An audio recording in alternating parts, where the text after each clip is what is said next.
আপনারা দেখছেন STV বাংলা। প্রচুর গরম, ভ্যাপসা গরম, কিন্তু এই গরমের মধ্যে ঢাকা ইউনিভার্সিটির এই ছায়া সুনিবিড় এলাকাটি আসলে অনেক সুন্দর।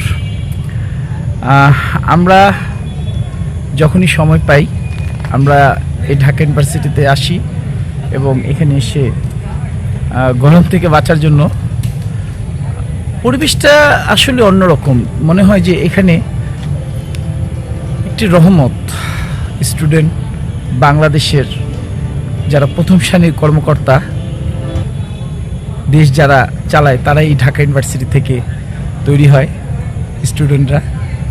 তো ঢাকা ইউনিভার্সিটির এই এরিয়াটা নিরিবিলি, খুব সুন্দর দেখাচ্ছি। এখন বাজে রাত প্রায় 10টা, কিন্তু এখনো লোকারণ্য। মনে হচ্ছে নিরাপদ একটি জায়গা, নিরাপদ দেশ, নিরাপদ দেশের মানুষ।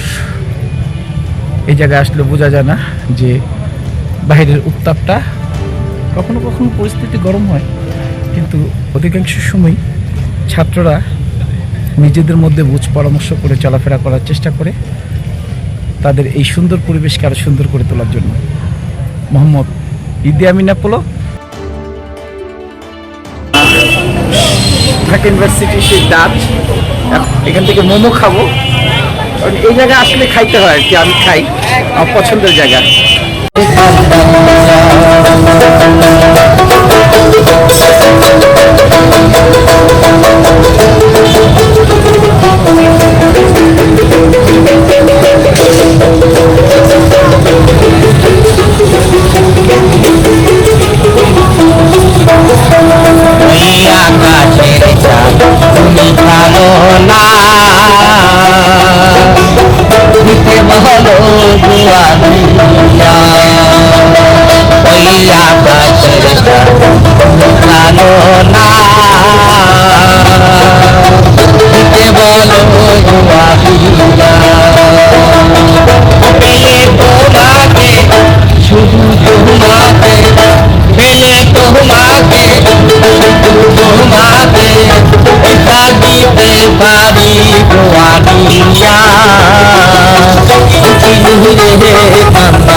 তুমি বুঝো না, তুমি জানো না, তুমি বুঝো না, একটা নারী কেমনে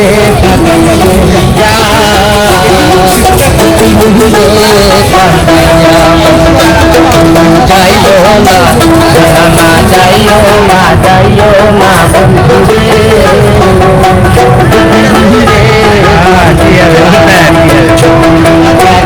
বছর পরে আইয়া, বছর পরে আইয়া একটু খালি দেখা দিয়া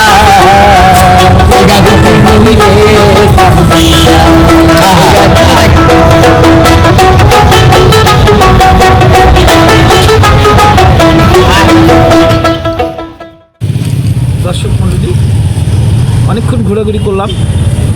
রাত এখন প্রায় 10:30। একটি নিরাপদ সুন্দর পরিবেশ ঢাকা ইউনিভার্সিটি, যেখানে ছাত্র ছাত্রী এবং যারা আশেপাশের অধিবাসী আছেন তারা এসে এখানে সুন্দর সময় কাটাচ্ছেন, খাওয়া দাওয়া করছেন, আড্ডা দিচ্ছেন। ঢাকা ইউনিভার্সিটি বহির্বিশ্বে একটি নাম আছে, বাংলাদেশের ঐতিহ্য। এখান থেকে অনেক স্টুডেন্ট বের হয় যারা দেশকে নেতৃত্ব দেয়। বরাবরের মতোই ঢাকা ইউনিভার্সিটির একটি অবস্থান থাকে। তো এই সুন্দর জায়গায় এসে নিজেকে আরেকটু উৎফুল্ল করবেন, এটাই আমার প্রত্যাশা। আজ আর নয়, যাওয়া যাক মোহাম্মদ ইদি আমিন অ্যাপোলো ঢাকা ইউনিভার্সিটি।